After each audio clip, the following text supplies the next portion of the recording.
Hi guys, this is gsno.com and I'm here with the unboxing of the Realme 11 Pro Plus. It appears it has launched even faster than expected compared to the predecessor, and we're dealing here with the second affordable phone with a 200 megapixel camera on the backside after the Redmi Note 12 Pro Plus. I know it's a mouthful, but here we are. This is the Realme 11 Pro Plus, and the first throwback feels like an LG G4 leather back combined with the Honor Magic 4 Lite camera ring. So it feels like a very light phone with a premium build and a camera which has a lot of promise. I wouldn't be surprised if the sensor is the same as the Redmi counterpart. The price tag should be around 400 euros or close to it, and we're dealing here with a handset that should also be pretty solid for vlogging, TikTok and Instagram on account of the cropping feature, which I'm going to show you later. It's an unboxing, so let's see what we get inside the box. Okay, so the message is "Dare to Leap," courtesy of Realme. And here we got the usual suspects. I'm talking about the usual accessories, like this case with a pretty hefty camera cut, like this key used to access the slots, only nano SIM, there's no micro SD, and a bunch of obvious manuals, quick guide, and another document here.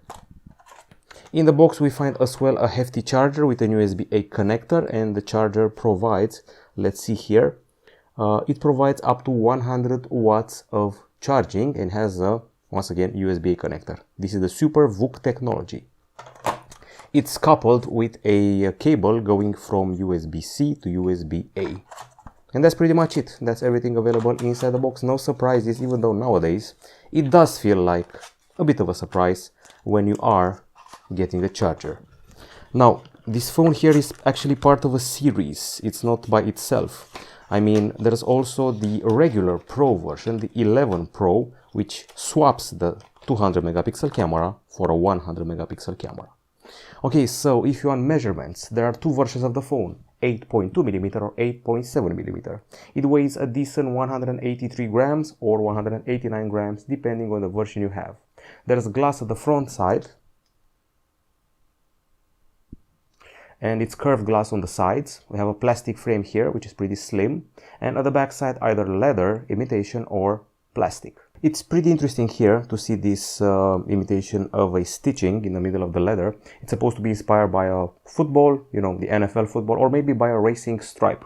Anyway, very easy to handle the handset on account of the grip and the way it's built, even though it has a pretty large diagonal. It's available in black, beige, or green, and once again, pretty comfy to use with a pretty premium look, but familiar one if you just look at the camera ring inspired by the Honor Magic 4 Lite.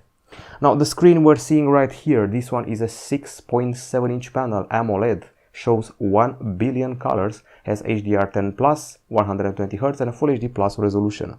Now, the processor we have here, I think we're going to have to resort to IDA to uncover it, even though I can already tell you it's a MediaTek Dimensity 6nm octa-core chip. The MediaTek Dimensity 7050, but let's actually confirm it.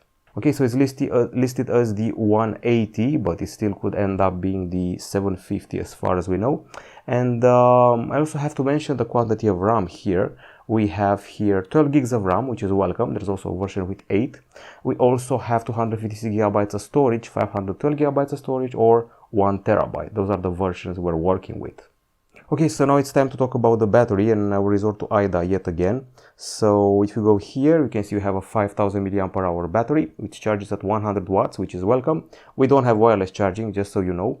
What we do have are stereo speakers. This is one of them, coupled with the USB-C port here, 2.0 by the way. And the other one is either these three holes here, or maybe the slit here are working together for the second part of the stereo speaker setup.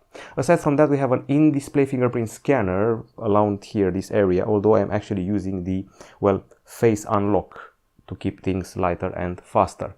Now, if you want connectivity, we can definitely talk about things like Wi-Fi 6, 5G, Bluetooth 5.2, GPS, Galileo, GLONASS, BDS, and QZSS, plus NFC, and I already mentioned before the USB-C 2.0 port.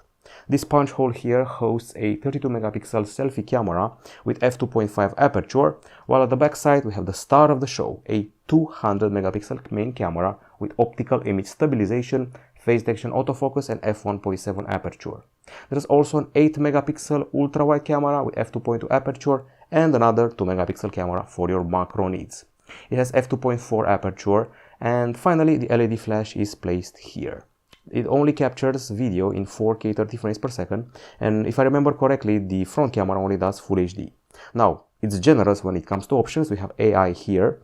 We have high resolution, which is actually split in multiple options. We can take 200 megapixel shots. You can take this type of shots, which I also saw on the Redmi Note 12 Pro Plus. Basically, it crops and splits the picture in multiple images, including a vertical one for your stories on Instagram. Otherwise, we have macro, time-lapse, text scanner, tilt shift, panorama, slow-mo, dual view video, group portrait, a pro mode, a movie mode, which is actually pretty cool, long exposure, and a starry mode. This is the portrait section, and these are the extra gimmicks. We have dynamic bokeh and dynamic bokeh flare, vivid, and several more things here, which you may know from other brands like, I don't know, maybe Oppo. This is the photo section with AI. This is the video area where you can shoot in 4K, and there's another interesting feature, which is this one, tracking shot, which I've seen on Huawei phones recently, the Nova ones. This is the street area where you can apply cool features like the auto zoom to get the best composition. And this is the night section. I think we're pretty much done with the camera. We're going to talk about software now. This is actually Android 13 with realme UI 4.0 on top of it, the official version. You can actually see the CPU here, 7050, and you can go ahead and expand the RAM by up to 12 gigs extra. Now, aside from that, we should have a sidebar here, activated probably from here, split screen, smart sidebar. Here we are, and should be triggered from here, triggering the pop-up windows.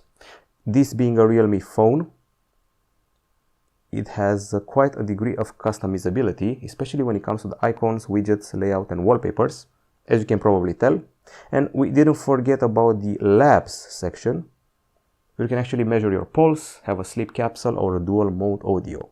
And I'm actually pretty sure that Realme never forgets about gamers. So this is the game section. And once you install a game here, you're going to have your performance mode, you're going to have your gaming tools panel, and you're going to have your game capture. So yeah, gamers are well taken care of. Okay, so that's it for me. This is definitely a rival for the Redmi Note 12 Pro Plus. The price will tell if this wins the battle or not. I can tell you it has a solid main camera. I love the cropping feature that splits the image into multiple pics, including a vertical one for your stories. And the backside is actually quite cute in this beige version with a simulation of a stitching. So it's a pretty fashionable phone, but don't sell it next to an Honor phone on account of the similarity of the camera design. We'll be back with more pretty soon. Goodbye.